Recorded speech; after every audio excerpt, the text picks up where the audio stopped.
podcast is part of the Sports Social Podcast Network.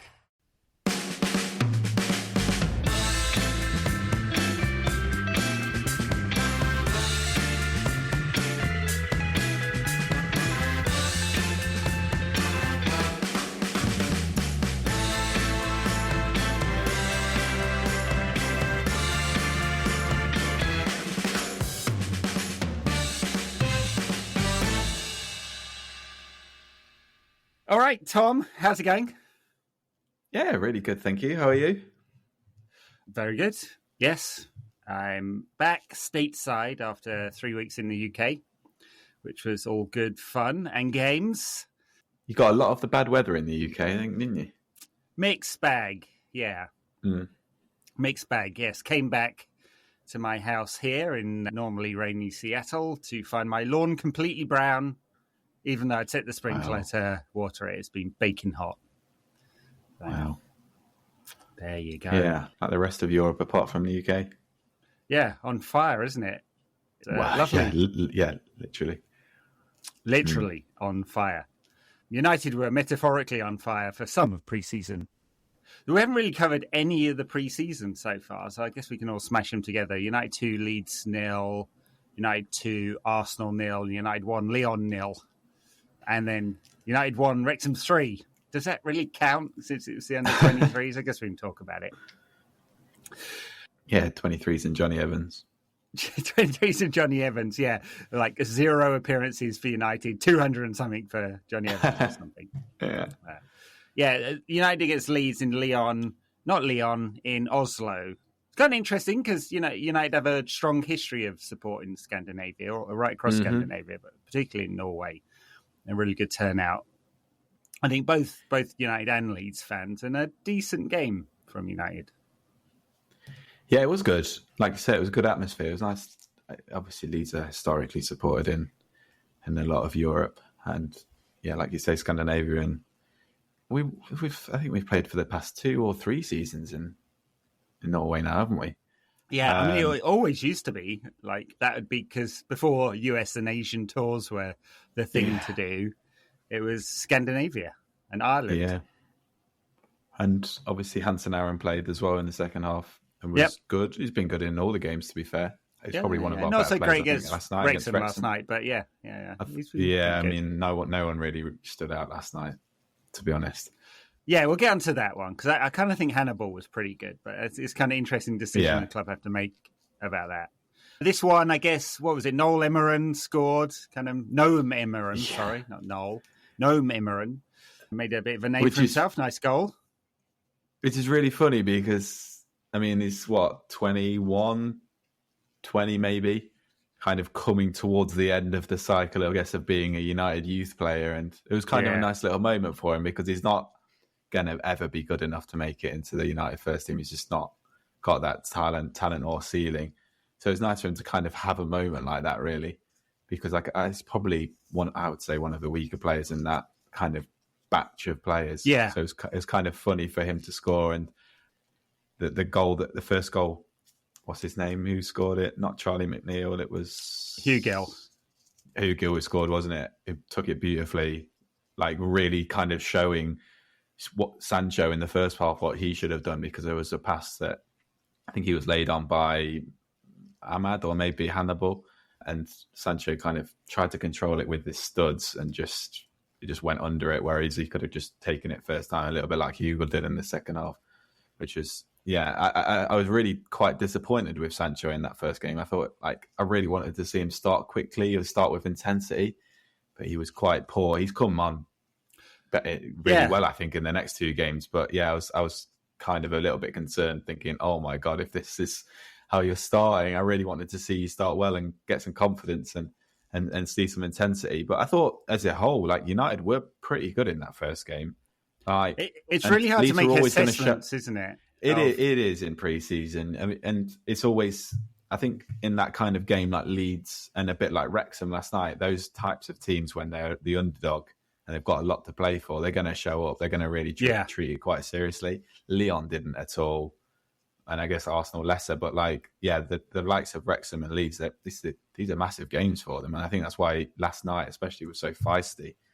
And I think that's right. Games, I guess you want in pre-season. I think sometimes, and that Leeds one was a good one. Well, Ten Hag has talked about it. He said he wanted more intensity about the Arsenal game, and I guess that was a good measure. I don't know whether United are ahead or behind Arsenal in terms of their fitness and preparation. Haven't really been following what's been going on there. They played the MLS All-Stars, didn't they, and beat them 5-0, which is good. Kind of reflection of the standard of MLS.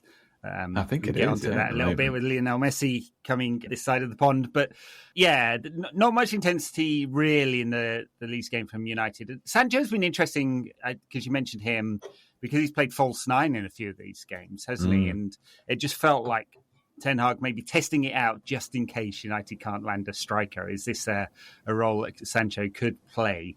I was just writing a newsletter about it.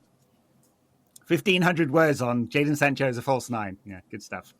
And just like, likelihood is that United get Rasmus Højlund. It seems like they'll come to an agreement on the price there. But an option is there. He's a really good finisher, Sancho. I think as we saw in the Arsenal game, where he actually managed to sprint away from a defender and then lashed it into the roof of the net. And we saw it at Dortmund. Great finisher. It's the intensity in his game that we're always worried about, isn't it? Mm-hmm. And like him showing up in games and like wanting the ball and demanding it and getting it and being trusted by his teammates. That bit's been lacking, but the finishing quality is really high. So anyway, kind of interesting that he might provide an option there, perhaps. Yeah, because there's not that many options around. I feel like his movement is a big worry for me as well. Like sometimes he just stands still and always just kind of watches, like the old fashioned kind of schoolboy phrase where you just like say, oh, he's a bit or you ball watching. And like I feel like he does that a lot. It kind of just admires what's going on around him. But yeah, it was also, like you said, really interesting that he spent away from, I think it was Gabriel who made the mistake. Yeah. He was obviously not going to be that slow.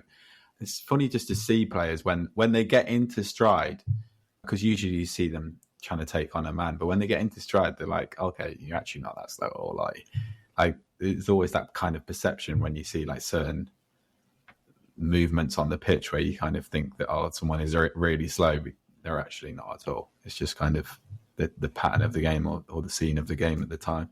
I just, like I said, there's very few options in that number 9 position or false 9 position. Obviously, you got Rashford. Martial's going to come back, and then who else are you really going to play? I mean, Martial's starting the season injured. What are we going to expect from I mean, he's not going to get sold because no one will take on his wages. United would have to subsidise it, and Ten Hag likes him, so they'll keep him for the next year, and he'll be around and he'll score some goals, and we'll go, oh, isn't Martial an option? And then he'll get injured again. Like same old. Like literally, like not learning from our mistakes. We know this film and we know how it ends. Like don't expect anything different. And then Rashford's kind of interesting because he scored 30 goals last season, but most of them were from the left side. And I think he gets the space, he gets the ball in front of him, he cut inside and shoot. And I think it allows him more flexibility playing from that. I flip-flopped on this over the years thinking he could play number 9, but I don't think he's really ever developed into that kind of player. Even if he comes a little deeper, a la Harry Kane, rather than sort of playing with his back to goal, even if he's that more false 9 than 9, this doesn't seem to suit him. And I'm sure that's why United are after, it's obviously why United are after a striker. And in Højlund, they're going to have, if they secure him, like someone who's quite traditional, I would say, as a number 9. Yeah, he reminds me a little bit of like Van Persie when he was a little bit younger. Like he can occupy the spaces on the flanks, on the flanks, on the left and right. But he's clearly better through the middle. It's because he's kind of got that. It's not. I wouldn't really call him like lightning quick, but he's quick enough and. It feels like he can play across the front three, but he's also great at holding up the ball. Like Højlund, like his close touch is great. Like he's really, really strong. It's like when you kind of compare that to like Marcus Rashford, Rashford's not great at that. When he's got a man on his back, he's not that great at just holding. You want him to stick his ass out a bit more, don't you? Yeah, it's not like he's not strong, because like you saw like a few occasions last season where like he's really like tenacious when he needs to get a shot away, but like he's kind of like back to goal stuff. Yeah, he hasn't got an arse. He's just got like a flat back, hasn't he? Like an ironing board back. Whereas like Højlund, yeah, he has got more about him and he's a strapping lad. I just feel like it's such a risk to put the number 9 pressure on one lad who's had one season in Serie A and scored 9 or 10 goals. Like he's absolutely. It's a massive risk. Like the eye test is good. Like just you looking at him and what he can bring, all his attributes, and you're thinking, yeah, like this guy could be great. But you're saying that very early about a 20-year-old who's had one season in a top 5 league, and it's Serie A as well. We've seen how strikers in Serie A adapt to the Premier League or other leagues around the world. Like Ciro Immobile scores shitloads of goals in Serie A. I couldn't even make it at Dortmund. Like, yeah, it's a difficult league to transition from, especially. But like he has got the attributes. Like I say, like from the eye test, he looks very, very good. Yeah, well, I mean, the gold scenario would be that United dump 150 million on Kane and Højlund and have a young one, and a no risk one, as Ten Hag put it. But it seems very unlikely to happen unless.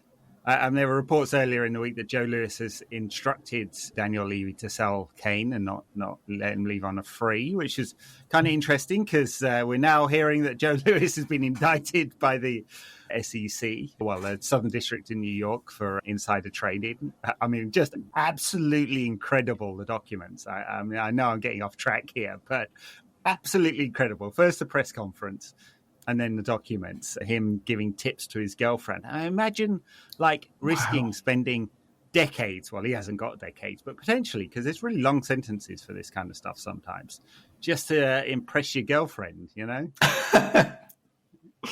Wow. Yeah, just bonkers. Anyway, Joe Lewis not officially the owner of Tottenham because he transferred ownership, even though it's really strictly speaking the Lewis family trust. It's one of those ones that when he passed the owners and directors test, well, not if he gets convicted, is he actually an owner and director? Yeah. Not really. Is he actually in control? Yeah, we think he probably is. So anyway, a side issue on the Harry Kane thing. So clearly United are taking a massive risk with Højlund. They'd be taking a risk with Randall Muani as well because he scored a few goals in the Bundesliga. He looks interesting. I think he's one of those players who plays right across the front three, but it seems like his price is not much short of Harry Kane's either, right? And he doesn't exactly have the record to say, he's definitely buying an elite striker in him. Gonzalo Ramos looks like him to PSG may be on if the Mbappe situation resolves itself one way or t'other. So yeah, who knows? It's just to say it's a really difficult market for strikers this summer. Yeah, maybe it always is because they come at a premium. Yeah, and obviously, like in this day and age, like they are lesser spotted beings as the kind of number 9 is slowly dropped out of favour. But like you think of like Vlahovic as well, who's kind of been linked to a few top clubs, but I don't think he's particularly an upgrade on Højlund. He scores more goals currently, but he's a few years older. It's difficult to find. Yeah, they're difficult to find, and like you say, they do come at a massive premium as well, especially when someone knows that you're desperate for a striker.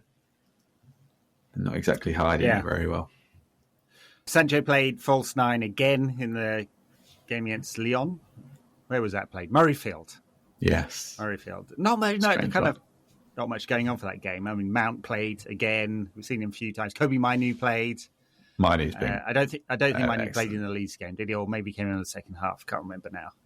But he's looked good. Yeah, I think maybe Mainu came on in the second half against Leeds and then started against Lyon. So he's looked really good. I mean, it really does look like an option. And apparently they're not prepared to send him out on loan just because Ten Hag loves him. Yeah, he's different. He really looks like a player. I think in pre-season we get these kind of misconceptions about players. I remember that season where Jesse Lingard was the next thing since sliced bread, and then Zidane Iqbal, I think has been great. Was great. I think it was maybe last season in pre-season, but I think with Kobbie Mainoo, it's a little bit different. Like, it's hard to truly explain it when you just watch, but like, I think that the physicality is 100% there. Like, sometimes in these types of games, there's so much space that you can just look good. Like, I think that's why Zidane Iqbal can look really good did look really good in friendly games, because he's got so much time and space, and he was awesome when he had loads of time and space. But what I think Mainoo's great at is in those tight spaces and when being physically pressed, because he's technically so good. He's but really to have good, yeah. that defensive side and that physicality side, it makes you such an asset as a defensive midfielder to be able to do both. A little bit like I think Hannibal can do in a lot of ways. I think he has the physicality and the technicality. And I wouldn't trust Hannibal as a defensive midfielder. I mean, he's going to get so many red cards. Not. Whereas like Mainoo seems to have more intelligence about him. I think he's tidier. He's definitely tidier. Like, yeah, I don't want to like go crazy about him, but like, there's so much about Mainoo which I think, he looks like an actual player. You talked about the eye test, and the eye test tells you that he's like, his ceiling looks really high. I mean, 18-year-old hasn't even really had that much football for the under-23s, really. No. And a couple of sub appearances for the first team prior to this pre-season. So like, there's not a lot of record to go on, but it just looks technically great. I wouldn't necessarily peg him as a pure defensive midfielder either. No. Feels more sort of box to box. He can do a lot, right? His passing range is good. Not outstanding, but it's good. His physicality, great. Technically, really good. A lot of strings to his bow. You can see why Ten Hag is very excited about this one. But it's a long way to go to establish himself. But if United don't get another midfielder, although there's a lot of talk about Amrabat from Fiorentina, obviously, and who basically plays in the same position.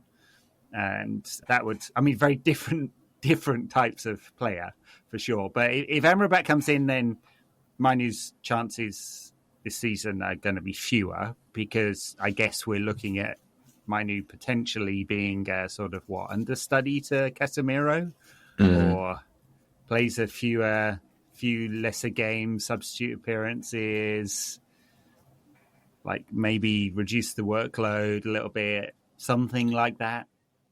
Yeah, it's difficult, isn't it? Because when you're not in the Europa League and you're in the Champions League as well, not hard to give them the games. Yeah, not that Ten Hag rotated that much in the Europa League last season anyway. But like, it's just hard. Yeah, it's hard to give games at this club when every game is so important and every game is so. I don't want to be like very Sky Sports about this, but every game is so difficult in the Premier League, and you're just throwing a lad in to sink or swim, really. That's what's so difficult about blooding youngsters at a club like Man United, and it's so much easier at a team like Brighton. I think we spoke about when we were speaking about Brighton before. There's so less pressure to sink or swim, whereas it's difficult to come straight into the team. You almost think like a loan might be better at a Premier League club or something like that, but he's so good. Then it's difficult at this stage, really, to go in, especially as a player in centre midfield. 15 starts across all competitions, and like the same again, sub appearances. You wonder whether it's more beneficial to go out on loan, because you kind of saw this with Hannibal. I thought the maturity of his performance against Wrexham in an otherwise pretty crappy performance from United, he kind of stood out as a player. He played 50 games last season for Birmingham in the Championship, and I'm sure that really helped his development a lot. And he's always had the very high technical ceiling, Hannibal, and the question was, could he impose himself on games? And I felt like he did, to the extent that he could in that team last night.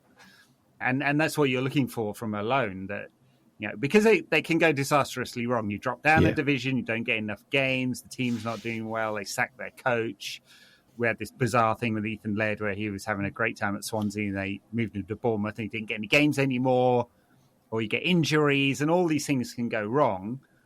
best case scenario, you play a lot of games, you build a lot of maturity, and you're ready to make the step up. But Ten Hag apparently likes to keep players he's assessing close to him, so he can take a look at them. And if he feels like training is going to be a better development pathway than dropping down into the Championship and getting 40 odd games, then okay, and he does seem to be very hands-on with the younger players, Ten Hag. Yeah. It must help you to grow so much as a player. Like when you're just used to playing 23s in front of 400 or 500 people every single week, and the people there watching aren't really that invested anyway. They're kind of just watching because they're interested in the game. Whereas you're playing, I don't know, with Hannibal's sake at Birmingham, where all the fans are like ferociously behind you, or Ahmad, where you're getting into a playoff situation and you're scoring in that playoff game. It must make you feel on top of the world, like you're playing for a proper club where people watching you really, really care. And that must lift you so much if you've got that type of personality where you really thrive upon those situations, which especially like Hannibal looks like he definitely did. And Ahmad, obviously, like that was proof in the pudding as well. Like, yeah, it can help you massively. So, but yeah, it'll be interesting to see what he does with Kobe Mainoo. Like you say, it seems like he wants to keep him around. And right now, you look at like the squad depth, I guess it makes sense to. And yeah, potentially he is good enough as well. Like, who knows? I mean, I don't know whether the Amrabat stuff is real or whether it's agent talk. Obviously, it's another player who spent time in Holland, and there's the links there. And Ten Hag seems to trust himself as head scout as much as the head scout. And well, given United's record over the last 10 years, why not? I suppose. But it does seem to be a pathway for United's recruitment at the moment. But it kind of, I don't know what to say about Amrabat. I mean, obviously he had a very good World Cup with Morocco, and he's had that was his stage. I always saw him as just a little bit of a powder puff player, and that he passes the ball nicely, but doesn't really do anything else. He doesn't tackle. He doesn't do that, and doesn't score or create. And so, what is he? He gets in good positions and he recycles the ball really well. Feels like a sort of Michael Carrick light, but maybe that's just my biases. Yeah, I don't think he's. Yeah, and he's not as intelligent or as technically gifted, I don't think, as Michael Carrick. He can't play a pass like Carrick, in my opinion. Yeah, and he's good, but I think there's a reason he's at Fiorentina at his age. And there's not loads and loads of clubs after him at this point as well. Like you say, he had a great World Cup in a team where he would thrive because of that. I think that energy that Morocco have, I think that really suited him and his style. And obviously they went on the crest of a wave, didn't they, that side? But I feel like he'd be very much like an old school signing off a World Cup, like El Hadji Diouf or something like that. Like it feels like going back to those days. I don't know what he would. I think it'd be a good signing. I think it'd be a signing a bit like, I've already forgot his name. It's a bit like what was last season. Like he'd be a good solid squad addition, but I don't think that's what we need right now. We've kind of got Fred as someone who's kind of exactly good, yeah. But not good Fred enough. and McTominay are there already, so do United need to go spend money? And of course, neither of them are really good enough. But if they're prepared to be squad players, which I assume McTominay would be, maybe Fred not. I don't know. I mean, he's got a year left on his contract. Maybe he just wants to run it down and take one last big payday. Who knows? Yeah. It seems a little odd to me. And again, it may just be agents looking for a new contract, although it's sort of widely reported at this stage. Anything else? No, I was trying to think of anything notable about the Lyon game. Johnny Evans played. Yes. It's been an interesting short-term signing. I'm not sure if he's going to play any more games for United other than that one against Wrexham last night and the Lyon game. Yeah, it wasn't great. No. Ten Hag was really praised him a lot, but I when Ten Hag talks about a player, I trust what he's saying in public 0%. Oh, yeah, 100%. He's absolutely ruthless behind the scenes and says nice things about everyone in public. Yeah, which I love. Because... Yeah, sure, he's doing the right thing. He's got a very 100%. clear idea about what he wants, and United have not been a ruthless club at all. In fact, the complete opposite. Years of injuries and underperformance, great. We'll reward you with a pay rise and a new 5-year contract. Basically acting like a charity for years. Yeah, exactly, for crappy footballers, yeah. Yeah. So, yes, but, he was like, I'm taking out some quotes, and he said so many positive things about Ronaldo before he dumped him, and so many positive things about...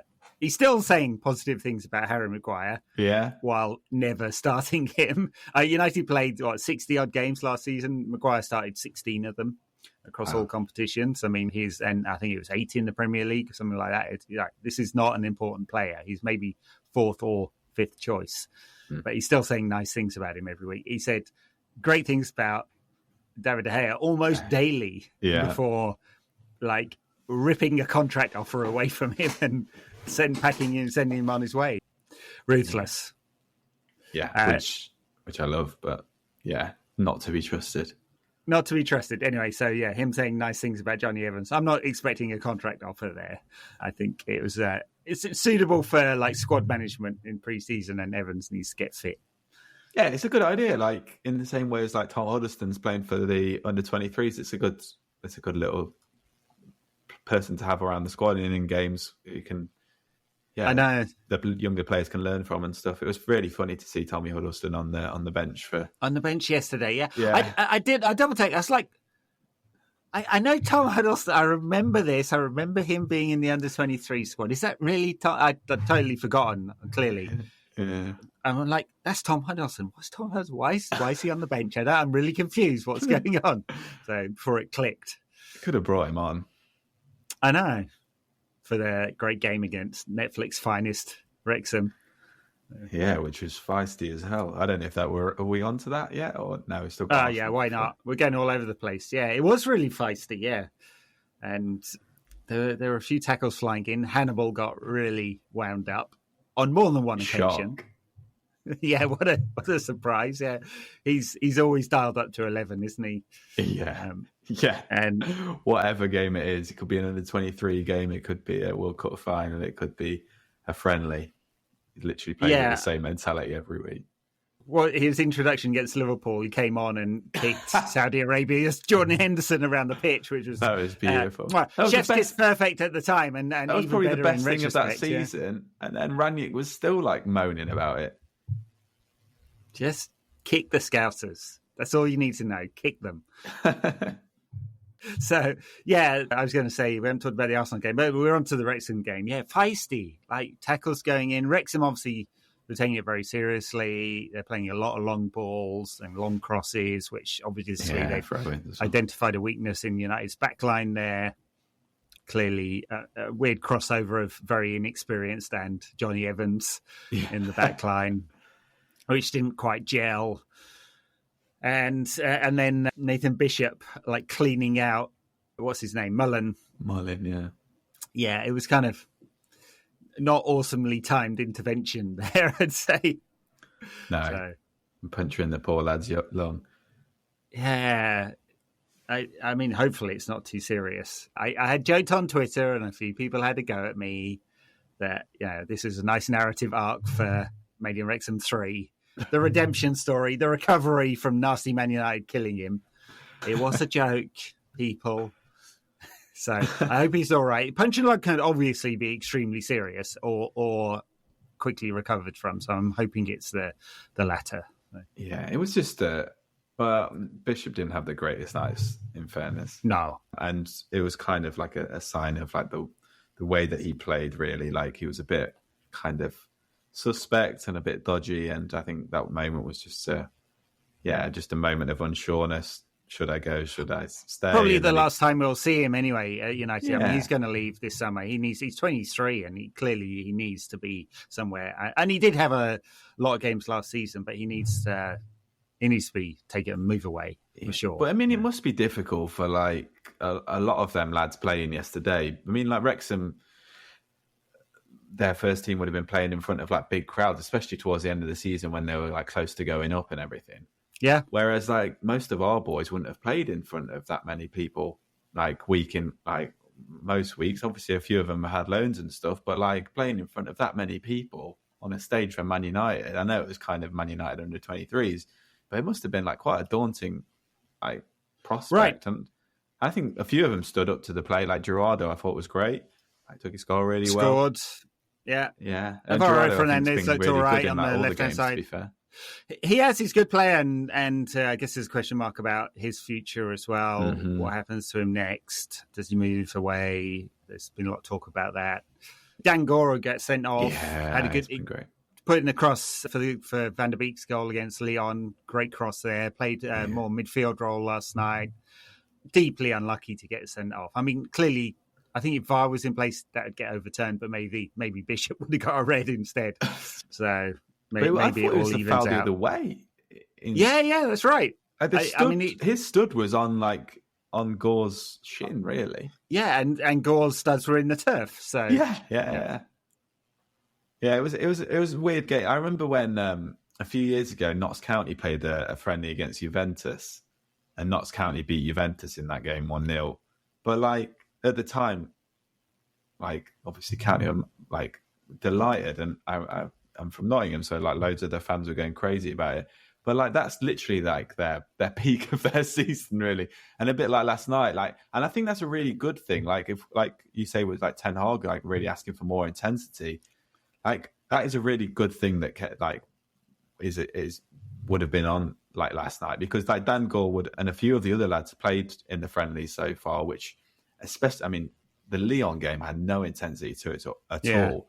And it's a real step up. I know we were playing against a team who were in the 5th tier last season, and compared to a team like Lyon or Leeds or Arsenal.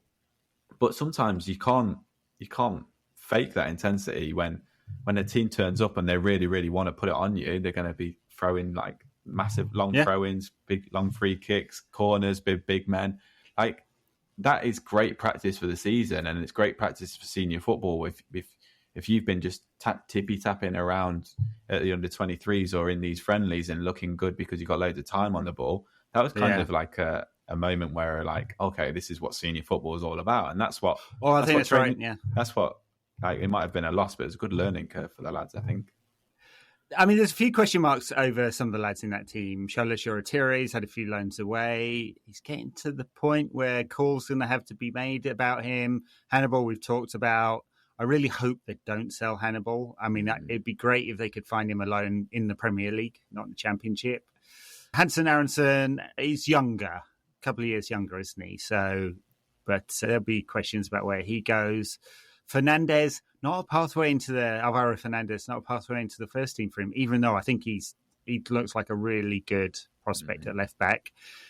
Spent money on Tyrone Malacia. He's done okay. Did Malacia do enough to challenge Luke Shaw for a place? No.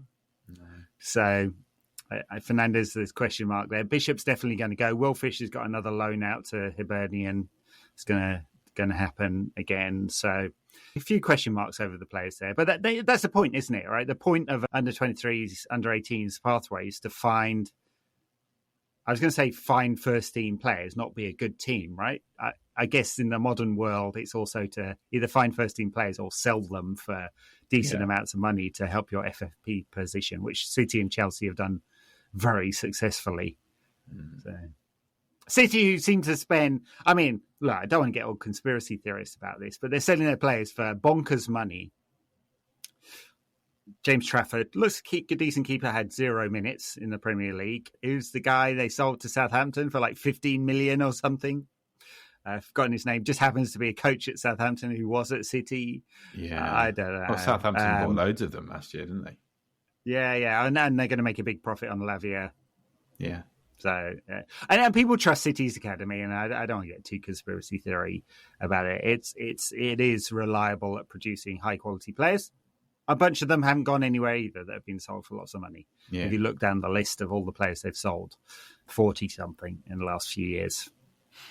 So it's not a guaranteed pathway to success, but it's a guaranteed pathway to money for Manchester City. who clearly need it because they're an absolutely legit football club that has no state funding whatsoever. Absolutely. Yeah. Yeah. Didn't talk about Arsenal. That's probably the best performance of the lot, wasn't it? I mean, it was intense. Yeah. And United gave them a kicking, which all the Arsenal fans moaned about, which was good. Yeah. I like Ten Hag on the sideline. Like, I know it's friendly season, but like he wasn't in friendly mood at all. God, no. Which I like to see as like, because when the season comes around and you've not been intense in pre-season, like how do you turn that switch? You just suddenly turn it on. Yeah. And we've got to start fast. Like there's going to be so many teams fighting for top four, and I think that's what our goal, I guess, is this season. I can't see us challenging for the title with Rasmus Højlund as our number 9. I'm not saying that it's bad, but like, yeah, it's going to be tough to challenge this season, especially when like Liverpool have made so many strides and City are going to be great again, and Arsenal should probably be up there. Chelsea, Newcastle maybe haven't strengthened as much as we thought, but they still might do. It's going to be difficult to vie for that top 4. We need to start fast. So I do really, really like the intensity that we went on. I didn't get the penalty shootout madness. Very Whose odd. idea was that? I know, know. It's such an American thing to do, but like we don't do that in America usually.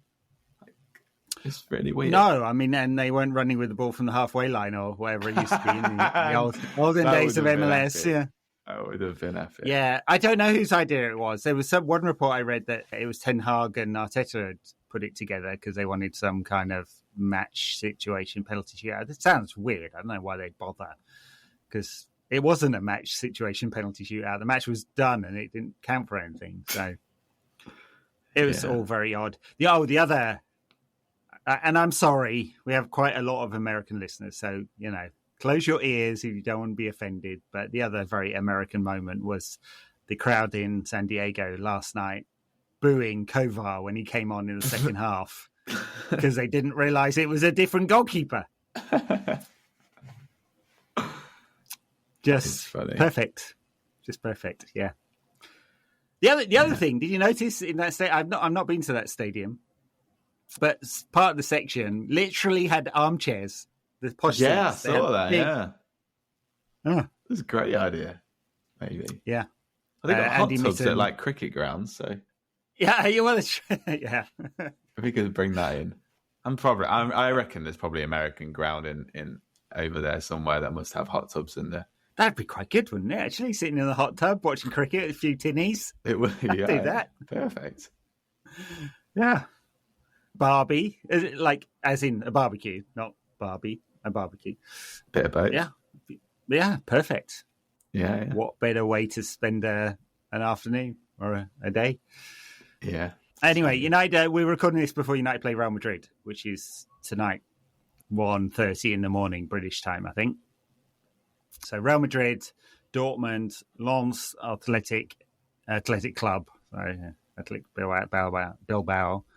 As our 4 remaining warm-up games, and it's kind of good because I think everyone's getting about the right number of minutes. It really feels like a really long pre-season, but no one's playing 90 minutes really. Yeah. It's kind of been like 2 teams, 1 team per half, hasn't it, so far? Yeah. But yeah, I guess we've starting to see the senior players play a bit more, and I think that what was good about that Wrexham game yesterday was that even some of the kind of the fringe youngsters, the ones who kind of around the first team, like Hannibal and Fernandez, could still get some decent game time when they're unlikely to be playing in these. I guess, well, they're obviously not going to be playing against Real Madrid, but so they can get a few more minutes under their belt. But then it also makes me question: is the reason why Hannibal and Fernandez are with that Wrexham team, is that because they're not in his plans? Part of the squad. Know. Yeah. I mean, it seems like a signal, doesn't it? Mm-hmm. So, Ten Hag was at the game, so maybe Brandon Williams was with the first team against Arsenal. Yeah, interesting, because he's got no. I mean, he needs to be somewhere else, Brandon Williams. I mean, I really thought he would have made it when he first came into the team. I was like, this guy's got something, both in terms of attitude and quality, but it's obviously not happened for him. There's no point in him hanging around for another season. I mean, he spent most of last season injured, but He's think he got was 2 one of players ahead those- of him in both positions. So. Yeah, I think he was one of those that it was more attitude than ability when he came through. Like looking at it in hindsight, because I thought the same. I thought he was going to be really, really good, but I think his attitude and his mentality was so good, it almost maybe papered over a few of the technical deficiencies. Yeah. And I think that's maybe when he went to Norwich, it was kind of those technical deficiencies were maybe highlighted a little bit more in a weaker team. But I mean, not that United team was very strong at the time. But yeah, he was really good when he first came through, wasn't he? I think he's better than Shaw. But, yeah, well, I mean, hopefully Luke Shaw has another good season because it's danger territory, I think. Yes. Malacia wasn't really competition for him. I mean, he was at the beginning of last season. Obviously, Shaw didn't start last season very well, and Malacia came in and sort of spurred Shaw to have a good season. He clearly needs that. Clearly. And so if he's in the first team at the beginning of the season not playing well, because he might be thinking that he's not. It's like David De Gea.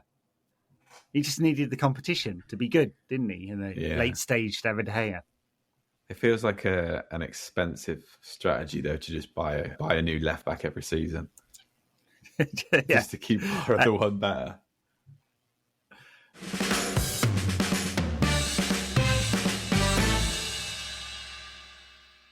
Well, okay, we sort of touched on the transfer window, but like there's a few things to clear up now. Like we talked a little bit, I think, on one of the previous pods about Mason Mount. I think maybe I talked with Dan, but we've seen a bit of him now. I think he'll be a good addition.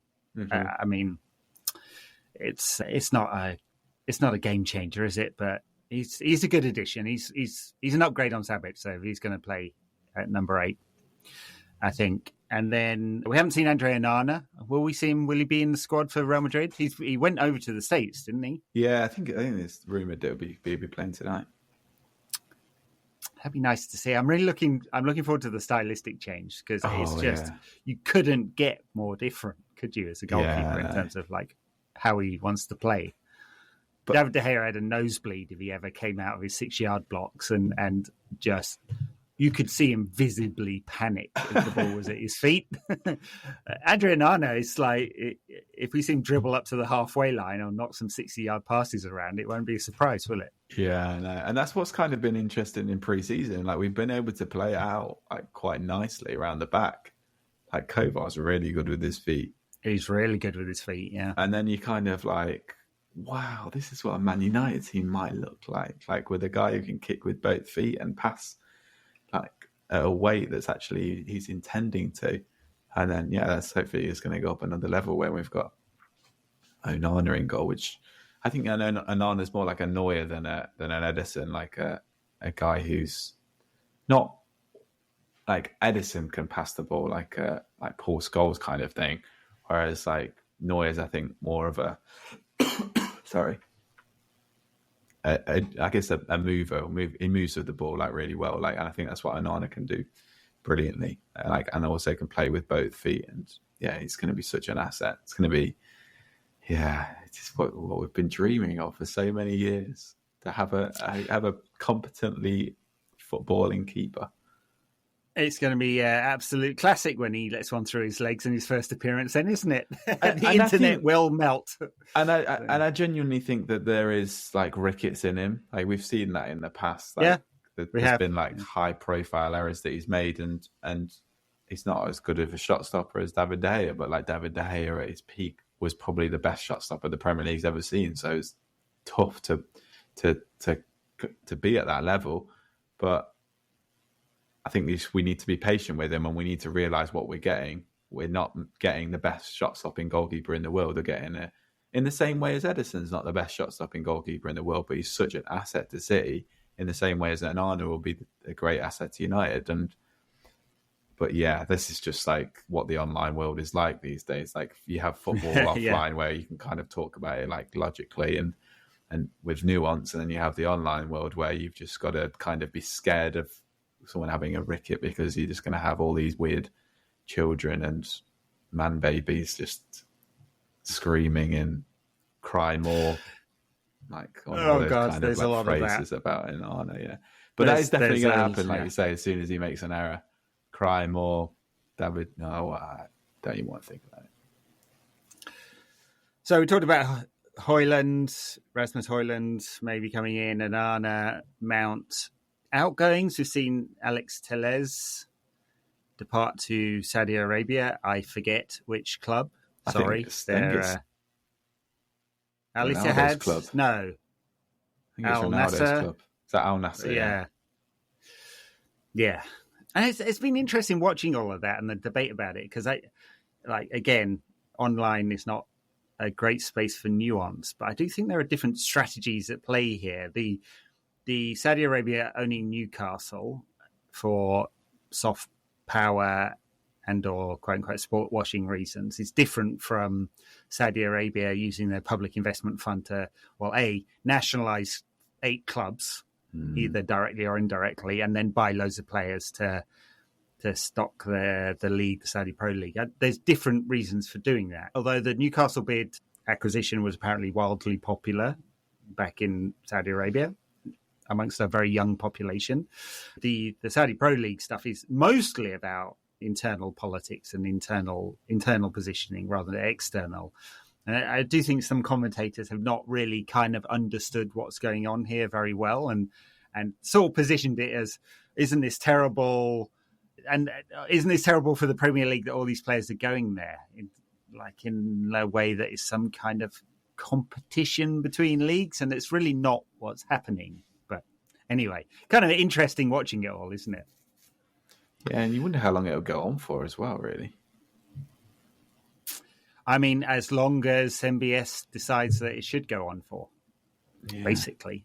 It's not the same. People compare it to China all the time, and it's not the same. But that was private business, which does exist to a sort of extent very much does, actually. I mean, if you ever spent a lot of time, I'd spent a lot of time in China. It feels very capitalist if you're in the big cities on the surface, right? All the big brands are there and there's a lot of enterprise going on. That was private business taking a sense that there was political will to invest in football. And then they went too far and then there was a big pullback. And so the political action came after the fact, not before the fact. Whereas in Saudi, it's obviously driven from a national strategy for whatever reason. Diversification maybe, but there's no return on investment on paying Kylian Mbappe £800 million for a year's worth of work. Yeah. So, yeah, it's fun to watch, isn't it? And then you get obviously the likes of Newcastle flogging off Saint Maximin for 30 million to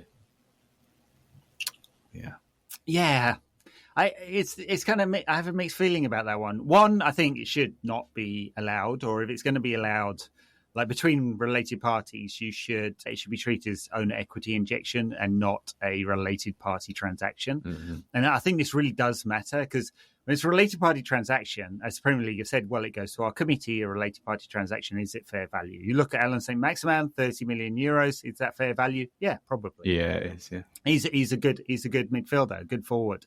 Premier League and quite young as well, probably, right? And quite young. Yeah, probably a fair fee, right? So and we'll see if that was the actual fee. we'll work it out later. Probably this will come out in the wash, but seems like a fair fee. But that's not, when you treat it like owner equity injection, which is what it really is. They're using two related parties to pass money from one place to another. Then you have a hard cap on it. There's a hard cap on how much owner equity can be put in. And it's not is this fair or is this not fair? Because Newcastle could have 50 sponsors or related transactions and just it's fair, £1 million a time. Roman Abramovich used to pay £1 million for his season ticket. Wow. Yeah. Used to pay £1 million for his season ticket. That was just a way of putting £1 million into the club. If he'd paid £10 million, probably someone would have gone, this is a bit dodgy, but he didn't, right? So Newcastle could do 30 of those transactions and boost their finances that way. Look at how many sponsors that begin with the letter Q are at Paris Saint-Germain, right? It's a lot. And they don't all have to be the big flashy headline, 60, 70, 100 million pounds a year. There could be lots of little ones, and they'll go past the fair value committee. If it's owner equity, there's a hard cap on it. You can put £15 million a season in owner equity. And it's saying, yeah, these things are the same thing. Because they are. They're all owned. There's 8 clubs in Saudi owned by PIF. Well, 4 owned by PIF and 4 owned by businesses that are owned by PIF. And there's Newcastle, right? And if we start to see a lot of transactions between them, I think something weird is going on. Mm-hmm. Yeah, it's awesome. Ain't modern football wonderful? Yeah. The Newcastle thing is weird. Like, to take it back to football a second, like, it's going to be interesting to see what they're like next season, because I feel like they might really quite struggle, because they're not like injecting like that much quality into their team, like Harvey Barnes, and who else have they signed? Don't know. They've signed someone else, I think, one more player. I can't remember. But, yeah, I feel like their bubble might burst like next season, and especially, like I say, like a lot of teams are getting stronger and stuff. And then I think, it'll be beautiful to see. But then I think it'll be the end of how, and I think they'll start to like go again a little bit with a different manager, a bit like the City experiment with Mark Hughes, and then they went a little bit different tack. But it's interesting to see them from a footballing perspective, how they haven't really moved much this summer, which I guess they can't because of FFP, but it's still, I expected them to be shooting for higher than Harvey Barnes, and I think they need to if they really want to be in the top 4. Yeah. Yes, when you see a reserve right back off to Saudi for 20 million quid, or a couple of youth team players, then we'll know something dodgy is happening. But yeah, no, a wider point, yes. It'd be interesting to see people work out how, because Newcastle were quite defensive last season, and their season was built on the back of not conceding too many goals. Whether the teams in the Premier League like work out a way of breaking them down a little bit. And I feel like they were built on a big feel-good factor, like, which has been apparent since the day that the Saudis took over. If I remember that first game they had, where the crowd were going crazy behind them, and I think it's still lost to Tottenham, but ever since then they've just been on a roll. But I think if things start to get a little bit sticky, like that feel-good factor, which I think is propelling them so much, will start to falter, and I think they will start to falter as well. And I really don't think they'll finish top 4, but I mean, it's a massive segue. I mean, yeah, hopefully. I mean, it's going to be bloody competitive. I mean, if United get a striker in, obviously we're in a good position. If we got Kane in, we might even have a shot at the title. I don't really expect us to win it, but I think we'd be much, much closer. If I was the owner, regardless of FFP, I'd be chucking quite a lot of money at that one, outbid Bayern, and then see if there's pressure on the owners to sell, and then just believe that you can sell enough players to make your FFP commitment. So that's the way an ambitious owner would do it.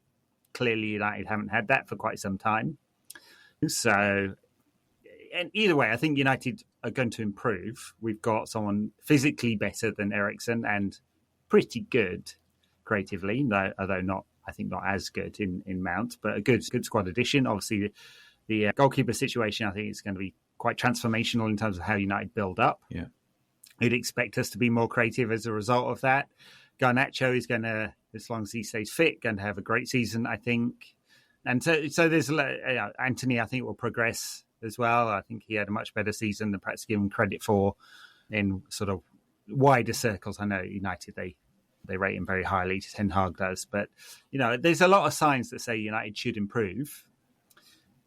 But Liverpool have made the additions in midfield that they needed to do. And if they had Lavia as well from Southampton, I think he's going to be a great addition for them. Yeah. They have a lot of strength there where they were weakest last season. So clearly they're going to be competitive. Chelsea, interesting. We'll see what Poch can do with them. They seem to be unwinding a lot of the mistakes they made last summer. Quite rapidly as well. Yeah. It's amazing how some clubs are able to... I mean, it does help when you flog 4 of your players at the same time to a single entity. Yeah. That really helped. obviously, and took some losses on some of those players. But yeah, United just takes a very long time to do any business all the time, even on outgoings. Obviously, we got rid of Elanga, but like the Henderson deal's still going on. Like a few weeks ago, that seemed like a done deal. Like he's injured still. Might be slowing it down, but no, absolutely. Yeah, and then Forest. But maybe one of the reasons. But Forest bought a lad with a broken leg last summer. But maybe maybe they've learned from that mistake. They were like, "Hang on, can you play or not?" No one asked about that. Yeah, and then they're talking about like Scott. Well, rumours of Scott McTominay going for like 40 million, isn't there? But I mean, who's paying that really? No, I mean maybe that's the starting point. I mean, obviously West Ham are flush with cash, and so Maguire and McTominay to West Ham makes sense from a headline perspective. Like whether it makes sense for West Ham or not, I'm not sure. So, I mean, Maguire needs to go. He needs to go. He needs to go for himself and for United. So he got some big cheers in that Arsenal game. I remember he made his first tackle. He got like a massive roar from the crowd. I was like, is this a ironic cheer, or is this like a "Yay, we're here for you, Harry" kind of cheer? I've got nothing against him. He's an all right bloke, and he took what must have been an absolutely humiliating demotion of having the captaincy stripped from you, which he clearly valued very highly, and given to someone else in the team. It must be humiliating. Yeah, Yeah. It's like doing your initiation song. How footballers have to do that, and doing it in the nude with the cameras rolling. I mean, it's just as bad as it gets, right? Ten Hag took a shit all over his ego, and he took it quite well. So it's like fair props to him. I've got nothing against him. I just think for him personally and for United, it's time to say goodbye. And and even 25, 30 million, which I think is probably for former United captain and England's Harry Maguire, 29, 30, whatever he is probably under market value. But even that would have a massive boost for United's FFP position.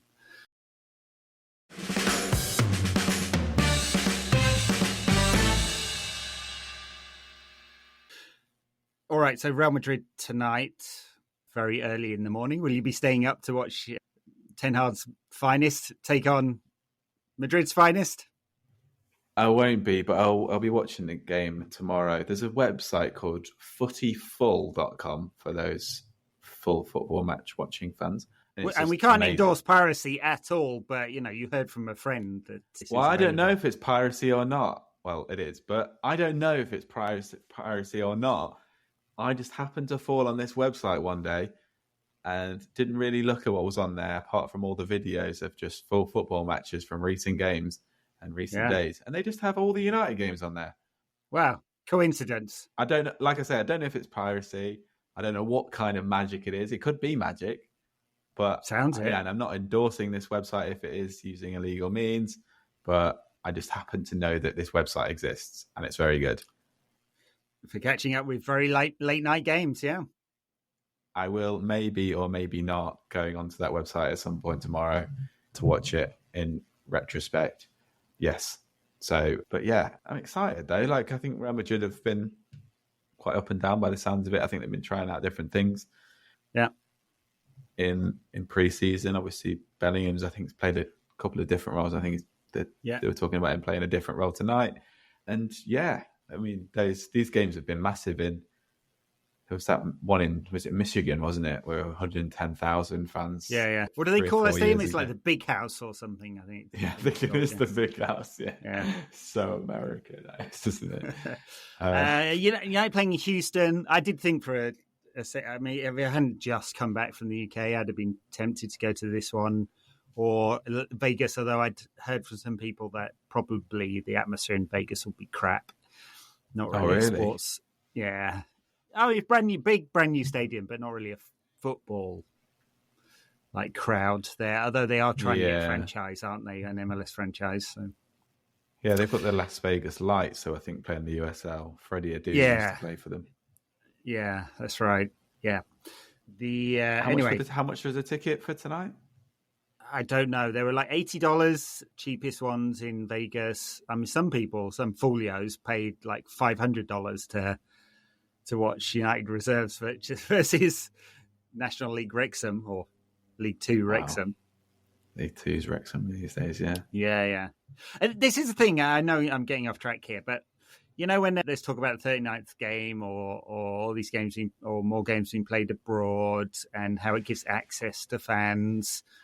And I was having this discussion with Lewis Wiltshire, who used to be an editor at the BBC and then went to Twitter and now works for IMG. And I'm not saying anything bad about him here. I was just mentioning him because it's the person I was having the chat with. And he was like, it's access to all these fans. But that's not how football has been thinking about this. They get tour promoters who sell these games as big events. They sold the New York old rivalry. So you have to be here for the United Arsenal game. And for some people, maybe that was really good. I mean, there's some rivalries in the stands we didn't talk about, which was fun, punch-ups and stuff like that. But for the most part, the players don't give a shit. They played at half pace. The crowds don't give a shit. And you just kind of wonder what the point is. And then the real point I was making is the prices are really high. They're really high for some of these games. And they're not high because, hey, wonderful access. They're high because they're making money. United make about £30 million, they will, from this summer's various pre-season activities. It's a commercial entity. And so this is not about expanding access. This is about expanding revenues. If it's about expanding access, they'd have made that game last summer. Was it last summer? They played in Thailand and there were about 3 people there because it was like 2 months' salary for anyone to go to. Is that when we won the trophy? Yeah, the giant trophy.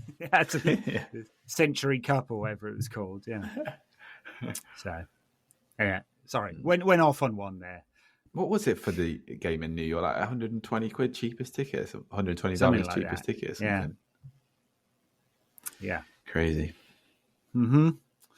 I mean, at least like when you go to an NFL game. I mean, I almost compare it sometimes to like the NFL games in the UK, but at least you're getting a regular game there. But the atmosphere still is it's not great. I mean, I'm sure that probably people who are listening go to the games, but it's not like you're going to an actual game in the country and over there where it's like an amazing atmosphere. It's just kind of a weird atmosphere, and that's what the games like over there. And they're also friendlies. Like, and I know, I guess it's great for United to be coming into your city and that kind of thing, but it's just so much money to just be for an inferior product, half-assed game. Yeah. But no one really cares.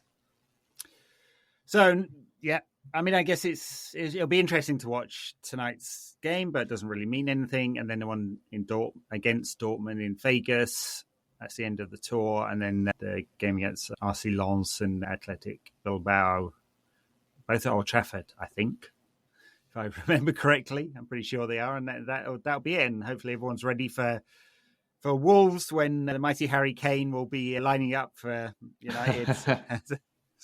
Although, no, he won't be. Yeah, what number is he wearing? Yeah, going to rip number 9 off Martial. And is Martial number 9? Get injured ripping it off him. That's the number of games he's been fit for over the last 4 years of his contract. Yeah. All right, I think that's it, folks.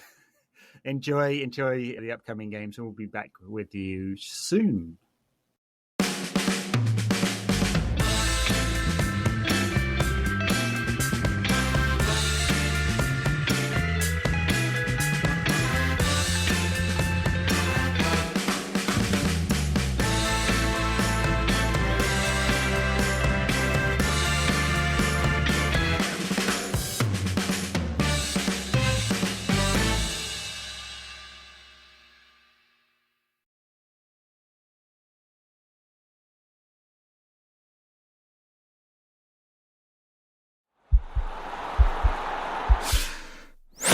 This podcast is part of the Sports Social Podcast Network.